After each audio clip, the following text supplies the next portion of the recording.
तो वहाँ पे हमने क्या क्या पढ़े थे इससे पहले लेक्चर में, ax प्लस बी की पावर n का nth डिफरेंशियल कोफिशिएंट क्या होता है, ax प्लस बी की पावर m का, और e की किस कौन कौन से हमने पढ़ लिए हैं, e की पावर ax प्लस बी पढ़ लिया है, और ax प्लस बी की पावर m का nth डिफरेंशियल कोफिशिएंट निकालना हमने पढ़ लिया है। log of ax plus b का क्या होगा ये हमने पढ़ लिया, ax plus b to the power -1 का क्या होगा ये भी हमने nth डिफरेंशियल कोफिशिएंट निकालना पढ़ लिया है। और साथ में हमने पढ़ लिया है sine of ax plus b का nth डिफरेंशियल कोफिशिएंट निकालना। अब इसी को मैं आगे कंटिन्यू कर रहा हूँ, और भी कुछ nth डिफरेंशियल कोफिशिएंट निकालने हैं जिनके फॉर्मूले हमें पता होने चाहिए। अगर फॉर्मूले पता हैं तो हम उनका डायरेक्ट एप्लीकेशन भी कर सकते हैं और एग्ज़ाम में उससे डायरेक्ट क्वेश्चन भी आ जाता है सर। तो देखिए अगला मैं ले रहा हूँ, अगर मेरे पास y is equals to cos of ax plus b है तो इसका nth डिफरेंशियल कोफिशिएंट क्या होगा, इसका nth डिफरेंशियल कोफिशिएंट क्या होगा वो मैं निकालना चाह रहा हूँ। तो सर ध्यान दीजिएगा, y1 अगर हम निकालें तो y1 कितना आएगा, कॉस का होता है माइनस का साइन ax प्लस बी और फिर a आएगा बाहर। तो अगर मैं इसको कॉस में ही कन्वर्ट कर देता हूँ तो a को ऐसे ही रहने देता हूँ, इसको क्या लिख सकता हूँ मैं, cos of ax plus B plus π/2, second quadrant में कॉस निगेटिव तो माइनस कॉस 90 प्लस थीटा की जो वैल्यू आएगी सेकेंड क्वाड्रेंट में माइनस साइन थीटा आएगी, इसको ऐसे कन्वर्ट कर सकते हैं। सर y2 अब आप बताइए y2 कितना आएगा, a इंटू ए स्क्वायर और ये y1 तो ये आया a square with negative sine of ax plus b plus π/2 हो जाएगा सर। ये आप कन्वर्ट कीजिएगा इसको तो ये मिलेगा a square of cos ax plus b plus 2π/2, ठीक है सर। इसी प्रकार y3 आप कहेंगे तो y3 आ जाएगा a पावर 3 कॉस ऑफ कितना ax प्लस b प्लस 3π/2। तो अब आप देखेंगे y3 आएगा ना, y3। तो इसी प्रकार आप yn निकाल सकते हैं, वो आ जाएगा a power n cos of ax plus b plus n π/2। Sir आपको ये रिजल्ट पता होना चाहिए, डायरेक्ट एग्जाम में क्वेश्चन पूछ लेता है रिजल्ट पे ही। तो a power n cos ax plus B plus n π/2। अब आप कहेंगे इसका ज़रूरत कहाँ पड़ेगा, y इज इक्वस टू अगर मैं साइन x लिखता हूँ या y इज इक्वस टू मैं कॉस x, ऐसा ही आपका साइन में भी था, तो इसका nth डिफरेंशियल कोफिशिएंट आप सीधे लिख सकते हैं। a तो 1 है, a की पावर 1, उससे फ़र्क कुछ नहीं पड़ेगा। साइन ऑफ कितना आएगा ये x प्लस n π/2, यहाँ पे b 0 है, a 1 है। तो इसी प्रकार ये साइन की जगह पे कॉस आ जाए तो फॉर्मूला यही है, कॉस में भी हम फॉर्मूले को लगा सकते हैं। तो यहाँ से हमें क्या मिल जाएगा, nth डिफरेंशियल कोफिशिएंट मिल जाएगा। किसके लिए, साइन और कॉस दोनों के लिए, सेम है दोनों के लिए। अब मैं ज़रा और आगे बढ़ता हूँ, इसमें किस पे आता हूँ, आगे देखते हैं nth डिफरेंशियल कोफिशिएंट किसका, y is equal to e power ax into sine bx plus c का nth डिफरेंशियल कोफिशिएंट निकालना बता रहा हूँ मैं आपको। सर ध्यान दीजिएगा, जैसे ये फॉर्मूला बनेगा वैसे ही यहाँ पे साइन की जगह पे कॉस आ जाए तो उसके लिए भी फॉर्मूला बन जाएगा। तो सर y1 अगर हम निकालते हैं, एक चीज़ ध्यान दीजिए, हम किसी भी पॉइंट के कोऑर्डिनेट को दो तरीके से तो कम से कम रिप्रेजेंट करना जानते हैं, लेकिन डिफरेंशियल कैलकुलस में इस टॉपिक में हम और भी तरीके जानेंगे। जैसे हम टेंजेंट नॉर्मल और आगे पढ़ेंगे रेडियस ऑफ कर्वेचर टॉपिक, तो उसमें और भी कार्टेशियन फॉर्म, पोलर फॉर्म और intrinsic form, parametric form, pedal form, ये सारी फॉर्म को हम आगे पढ़ेंगे। बहरहाल अगर किसी पॉइंट के कोऑर्डिनेट x, y हैं, किस फॉर्म में, ये क्या होते हैं, कार्टेशियन कोऑर्डिनेट होते हैं, तो इनके पोलर कोऑर्डिनेट को आप जानते हैं, x equal to r cos theta, y is equal to r sine theta. कैसे, कोई पॉइंट P यहाँ पे था तो इस पॉइंट P को रिप्रेजेंट करने के लिए अगर ये एंगल थीटा है, ये r है, तो आप समझिएगा इस P के कोऑर्डिनेट x, y आप लिखते हैं तो इसको निकाल सकते हैं ना, ये दूरी x होगी, ये दूरी y होगी, तो यहाँ से आप निकालते हैं ना, x upon r is equal to cos theta आएगा, तो x is equal to r cos theta आपको मिल जाएगा, आर कॉस थीटा। इसी प्रकार y की वैल्यू आ जाएगी आर साइन थीटा। तो वही जो कोऑर्डिनेट कार्टेशियन में x, y हुआ करते थे, पोलर में क्या हो जाते हैं सर, वो r cos theta r sin theta form में हम उसको लिख सकते हैं, एंगल और वो डिस्टेंस के फॉर्म में। तो उसका हम यहाँ पे यूज करेंगे। तो y1 कितना होगा, पहले ध्यान दीजिएगा, y1 आएगा e की फर्स्ट फंक्शन सेकंड फंक्शन लेके करता हूँ, a e की power ax into first function का किया मैंने साइन bx प्लस c को एज इट इज़ रहने दिया सर, प्लस फिर मैं करता हूँ e की पावर ax को ऐसे ही रहने देता हूँ, b साइन का कितना आएगा, cos आएगा bx plus c, cos bx plus c, फिर bx प्लस c का b आ जाएगा। अब यहाँ पे वो पोलर कोऑर्डिनेट हम a इज इक्वल टू रख देते हैं सर r cos थीटा और b इज इक्वल टू रख देते हैं r sin थीटा, जिससे मेरा क्वेश्चन छोटा हो जाएगा, क्योंकि इसका जब मैं अगला डेरिवेटिव कर रहा हूँगा तो वो टर्म बढ़ती जाएंगी। तो उससे बचने के लिए हम एक काम करते हैं, यहाँ पे r cos थीटा, यहाँ पे इन पे इस पे और इस पे वैल्यू, और ये क्या बनेगा आपका sine of bx plus c, और यहाँ पे क्या रखता हूँ प्लस e की पावर ax भी है ना, e की पावर ax, e की पावर ax यहाँ क्या आ जाएगा r sin theta cos bx plus c। तो सर ध्यान दीजिए, तो ये r e की पावर ax तो बाहर आ जाएगा, अंदर क्या बचेगा, ये sine of bx plus c into cos theta plus cos of bx plus c into sine theta. और आप जानते हैं ये फॉर्मूला किसका होता है, r e की पावर ax इंटू साइन किसका फॉर्मूला होगा, ये बताइएगा, bx plus c plus theta, sine A cos B plus cos A sine B. तो सर y1 कितना आ गया, ये आ गया। अब मैं आगे करूँगा नहीं, सीधे लिख रहा हूँ, y1 अगर ये आ रहा है तो सिमिलरली जब दोबारा आप डेरिवेटिव करेंगे इसका, तो फिर ऐसी सिचुएशन आएगी, फिर अगेन मैं x is equal to r cos theta b equal to r sin theta रखूँगा, तो वहाँ से मुझे कंडीशन क्या मिल जाएगी, y2 इज इक्वल टू कितना आ जाएगा sir, r square of e की power ax plus b, sorry e की पावर ax इंटू यहाँ पे क्या मिल जाएगा sine bx plus c plus 2 theta हो जाएगा सर अभी, क्योंकि फिर वो sine bx plus c plus theta तो रहा ना, अभी क्या हो जाएगा sine bx plus c plus 2 theta मुझे y2 मिल जाएगा। इसी प्रकार अगर आप y3 कहें तो y3 कितना आएगा, y3 is equal to r cube e की पावर a, आप निकाल के भी देख सकते हैं, e की power ax into sine bx plus c plus 3 theta हो जाएगा sir, sine bx plus c plus 3 theta इसका रिजल्ट आ जाएगा। अब इसी प्रकार अगर मैं आपसे कहूँ सर इसका nth डिफरेंशियल कोफिशिएंट कितना होगा, तो मैं उसको डायरेक्ट लिख रहा हूँ यहाँ पे। तो nth differential coefficient yn is equal to r power n into e power ax हर एक में आ रहा है, sine of bx plus c plus n theta इसका रिजल्ट हो जाएगा। ठीक है सर, इसको दूसरे फॉर्मेट में आप यहाँ से देखिए, R square is equal to आप निकालते हैं, स्क्वायर करके ऐड करिए तो कितना आएगा, A square plus B square. तो आर की वैल्यू आप जान रहे हैं कितनी आएगी, A square plus B square raise to the power 1/2 आएगी सर। आर की वैल्यू कितनी आ जाएगी, A square plus B square raise to the power 1/2। और थीटा जब आप निकालेंगे डिवाइड करके, theta is equal to tan inverse B by A मिल जाएगा सर। ये थीटा की वैल्यू क्या मिल जाएगी, tan inverse B by A, ये किसकी वैल्यू मिलेगी, थीटा की वैल्यू मिलेगी। अब थीटा भी आपको मिल गया है, आर भी आपको मिल गया, तो वाई एन को आप दूसरे फॉर्मेट में क्या लिख सकते हैं, Y N is equal to बताइए, A square plus B square raise to the power n/2 हो जाएगा ये, क्योंकि आर की वैल्यू ये है। और यहाँ अंदर क्या बचेगा, sine of B X plus C plus n into tan inverse B by A, tan inverse B by A, ये इसका रिजल्ट हो जाएगा सर। अब आपको क्वेश्चन दे दिया y इज इक्वल टू ई की power minus 2x into sine 3x plus 4, 3x plus 4, इसका nth differential coefficient क्या होगा। तो आपको निकालना नहीं है, डायरेक्ट फॉर्मूले में a की जगह पे -2, b की जगह पे आप 3 रखिए, c का कोई रोल नहीं है, c के फॉर्मेट में ऐसे ही रहेगा।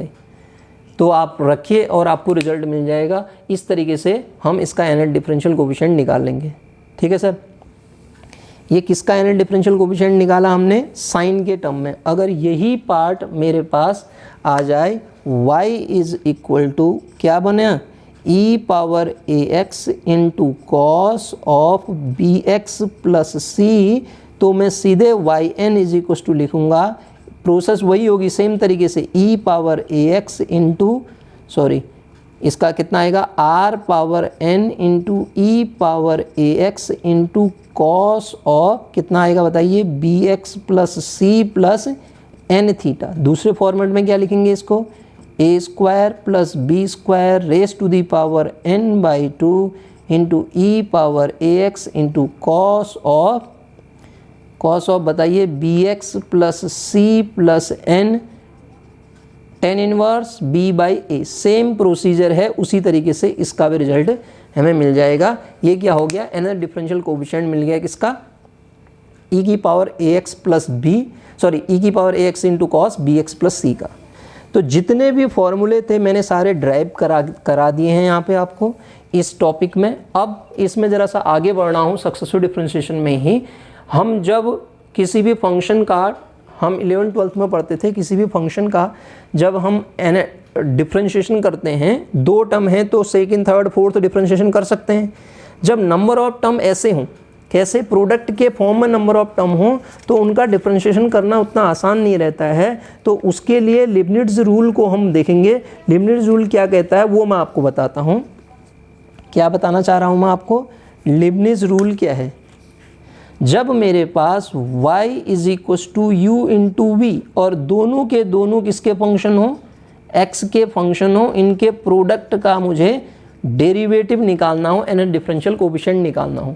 सर देखिए, अगर मुझे इसका फोर्थ डिफरेंशियल कोफिशिएंट निकालना है, दोनों x के फंक्शन हैं, तो आसानी से निकलेगा नहीं, टर्म बढ़ती जाएंगी। तो उसके लिए लिबनिट्ज़ ने रूल दिया था, अगर y is a function of u and v where u and v both are function of x, then nth differential coefficient of, क्या बोलना चाह रहा हूं मैं आपको, एल ई, स्पेलिंग क्या होती है इसकी, LEIBNITZ, यही होगी ना लिबनिट्ज़ थ्योरम या लिबनिट्ज़ रूल। क्या होगा sir, if u and v both are function of x, then nth differential coefficient of u into v, this is equals to nc0 nth differential coefficient of u into v plus nc1 nth differential coefficient of n minus 1th differential coefficient of u। अब ये कहाँ से आएंगे, हम निकाल चुके हैं, इसको सीख चुके हैं हम, nth differential coefficient निकालना। तो first differential coefficient of v आएगा, ये बाइनोमियल सीरीज बन जाएगी, प्लस अगला क्या आएगा nc2 n minus 2th differential coefficient of u into second differential coefficient of v plus आगे देखिए nc3 n minus 3 derivative of u into third derivative of v। ठीक है सर। तो इसी प्रकार कहीं rth डिफरेंशियल कोफिशिएंट भी बन रहा होगा इसका, प्लस वो क्या होगा ncr n minus rth differential coefficient of u हो जाएगा, और rth डिफरेंशियल कोफिशिएंट किसका हो जाएगा, v का हो जाएगा sir, plus dot dot dot n वाले में क्या आ जाएगा u ncn, तो यहाँ जैसे nc0 लिखा है ncn भी आपका 1 आएगा, u यहाँ पे v है तो वहाँ u आ जाएगा, u into nth differential coefficient of v मिल जाएगा सर। This is known as Leibniz rule. nth differential coefficient निकालने के लिए लिबनिट्ज़ रूल ये होता है, जब प्रोडक्ट के फॉर्म में दो फंक्शन दिए हों, उनका मुझे nth डिफरेंशियल कोफिशिएंट निकालना हो, तो इस रूल का हम यूज़ करते हैं सर। किसका यूज़ करते हैं, इस रूल का यूज़ करते हैं। तो ध्यान दीजिएगा, इसमें अगर u और v, मेरे पास u और v दो फंक्शन x के ही दिए हों, एक क्या हो उसमें, एक x की पावर m के फॉर्मेट में हो, तो अब इसमें तो आप कहेंगे कि u किसको माने v किसको माने, वो दिक्कत आ जाएगी। लेकिन यदि मेरे पास अगर एक u किसी को भी v किसी को भी फॉर्मेट में मान सकते हैं, अगर आपके पास एक x की पावर m के फॉर्मेट का हो, तो उसको आप v ले लीजिए, सॉल्व करना आसान हो जाएगा। वो क्यों होगा, जैसे आप मुझसे कहें x square of sine x का nth डिफरेंशियल कोफिशिएंट निकालो, तो इस फॉर्मूले का यूज करके देखिएगा क्यों v लेते हैं, क्योंकि सेकंड के बाद x की पावर m वाला होता है तो उसको v लेते हैं, कहा मैंने, इसको v लेंगे तो आपका फॉर्मूला क्या बनेगा, देखिए NC0 nth differential coefficient of sine x into v मैंने x स्क्वायर को लिया है plus NC1 n-1 differential coefficient of sine x का डेरिवेटिव करना तो वो n डिफरेंशियल कोफिशिएंट तो हम जानते हैं ना, first differential coefficient of x square plus NC2 n-2 derivative of sine x into second derivative of x square. Sir इसके बाद वाली टर्म सारी जीरो हो जाएंगी, ऐसा क्यों? क्योंकि जब सेकंड डेरिवेटिव आप एक्स स्क्वायर का निकाल रहे होंगे, सेकंड डेरिवेटिव जब आप एक्स स्क्वायर का निकाल रहे होंगे तो उसके बाद क्या मिलेगा आपको, सारे टर्म जीरो आएंगे ना। थर्ड डेरिवेटिव ये तो कांस्टेंट मिल जाएगा, थर्ड डेरिवेटिव इसका क्या आ जाएगा, जीरो आ जाएगा। इसलिए मैंने कहा जो भी एक्स की पावर m के फॉर्मेट का होगा उसको आप v लीजिएगा, सॉल्व करना आसान हो जाएगा। ठीक है, तो अब एक क्वेश्चन इसमें मैं सॉल्व करके आपको बताता हूँ इसमें किस फॉर्मेट का क्वेश्चन बनता है और बनता है इसका क्वेश्चन एग्जाम में पूछा जाता है। जैसे मैं लेता हूँ एक question y is equal to क्या लें, e की power a sine inverse x,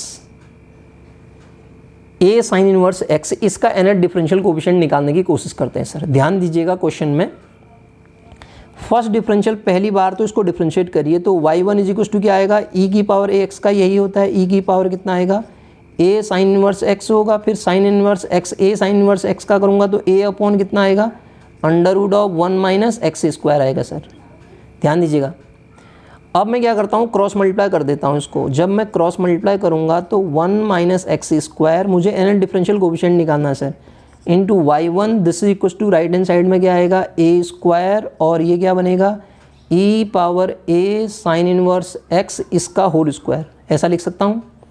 तो सर ये राइट हैंड साइड वाले को जब मैं,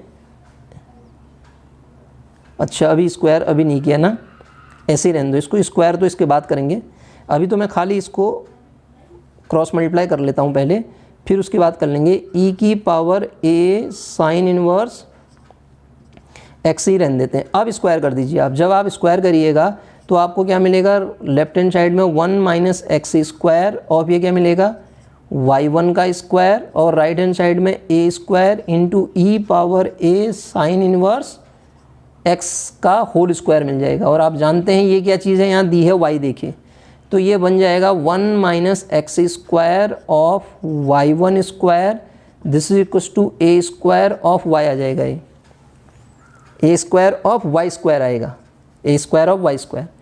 तो इसको अगर मैं माइनस दिस इक्वल टू 0 कर देता हूँ, ऐसा करना क्या चाह रहा हूँ मैं, इसका nth डिफरेंशियल कोफिशिएंट निकालना चाह रहा हूँ। ठीक है, ये भी पूछता है सेकंड डिफरेंशियल कोफिशिएंट क्या है इसका, वो भी पूछता है वो, मैं बहरहाल nth डिफरेंशियल कोफिशिएंट चेक करना चाह रहा हूँ। ठीक है सर, एक बार और डिफरेंशिएट कीजिए, यहाँ डिफरेंशिएटिंग नहीं लिखा मैंने, आप समझिए इसको। एक बार और डिफरेंशिएट करेंगे तो 1 माइनस एक्स स्क्वायर ऐसे ही रहेगा, इसका कितना आएगा 2 टाइम y1 फिर y1 का y2 माइनस यहाँ कितना आएगा 2 टाइम a स्क्वायर तो ऐसे ही रहेगा, इसका कितना आएगा 2 टाइम y फिर y का करेंगे y1 इज इक्वल टू 0। अब 2y1 को जब आप कॉमन लीजिएगा अंदर क्या बचेगा y2 into 1 minus X square, minus का यहाँ से क्या मिलेगा आपको, देखिएगा 2 कॉमन ले चुके हैं, y1 भी कॉमन ले चुके हैं आप, तो कितना आएगा आपके पास a square of y this is equal to 0। अब इन दोनों का प्रोडक्ट 0 है तो 2y1 तो 0 होगा नहीं सर, तो यही अंदर वाला पोर्शन आपका क्या होगा 0 होगा। तो उससे मैं कैसे कैलकुलेट करूँगा इसको देखिएगा,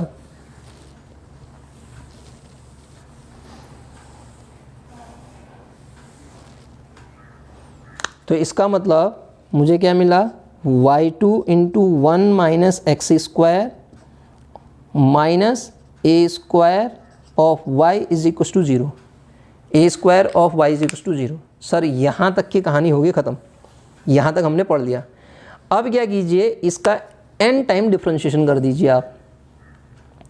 जब इसका n टाइम इक्वेशन a आ गई, n टाइम डिफरेंशिएशन करेंगे तो इसमें प्रोडक्ट रूल लगेगा। जैसे देखो y is a function of x है, तो जब आप y1 निकाल रहे हैं वो भी x का फंक्शन होगा, जब आप y2 निकाल रहे हैं वो भी क्या होगा x का ही तो फंक्शन होगा।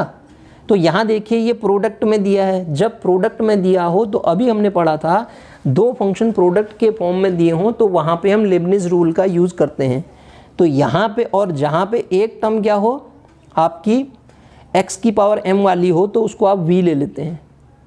इसको मैं अलग अलग भी लिख सकता था, y2 को अंदर लिख के और y2 माइनस एक्स स्क्वायर ऐसे भी लिख सकता हूँ ना, y2 माइनस y2x² माइनस a square of y is equal to 0, ये लिख लीजिए।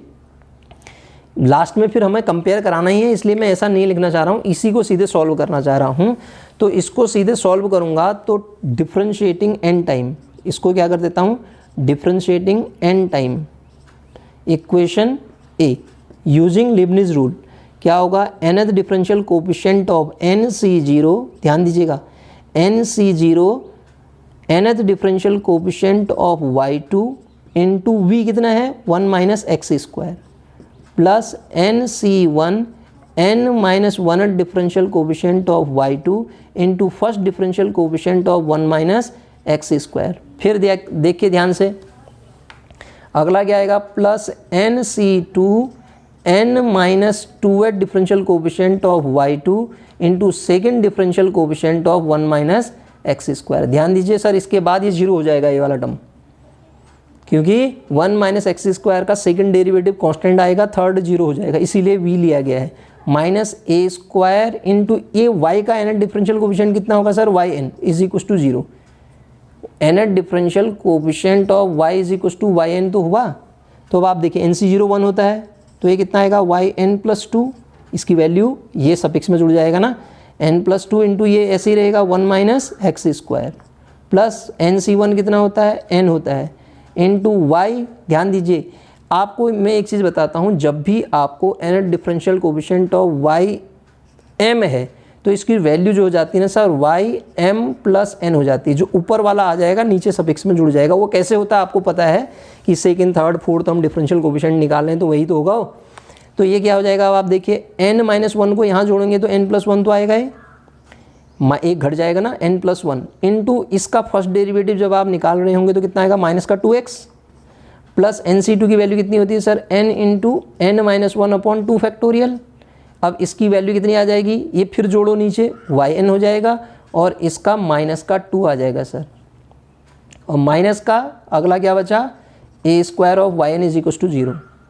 यहाँ से 2 फैक्टोरियल होता है ना नीचे, 2 से 2 कैंसिल होगा, ये माइनस से माइनस हो जाएगा। अब आप टर्म्स को एडजस्ट करना चाहें तो एडजस्ट कर लीजिए, अदर एक टर्म कट जाएगी इसमें, yn plus 2 into 1 minus X square plus नहीं, ये कितना आएगा, माइनस का 2ny n प्लस 1, फिर ये माइनस का कितना आएगा, n स्क्वायर ऑफ yn, ये n इंटू n, फिर माइनस का ny हो जाएगा सर ये। तो ny ये हो गया, कुछ कट तो रहा नहीं है, इसको ऐसे ही रहने देते हैं हम, yn कॉमन ले लेंगे ना यहाँ से, क्योंकि हमारे पास yn प्लस 1 वाली टर्म तो लिख दी, तो इसको अलग अलग लिखने की ज़रूरत नहीं है सर। हम क्या करते हैं, plus n into n minus 1 yn minus a square of yn is equal to 0, ये आंसर आ जाएगा। और एडजस्ट करना चाहें तो और एडजस्ट भी कर सकते हैं। तो nth डिफरेंशियल कोफिशिएंट हम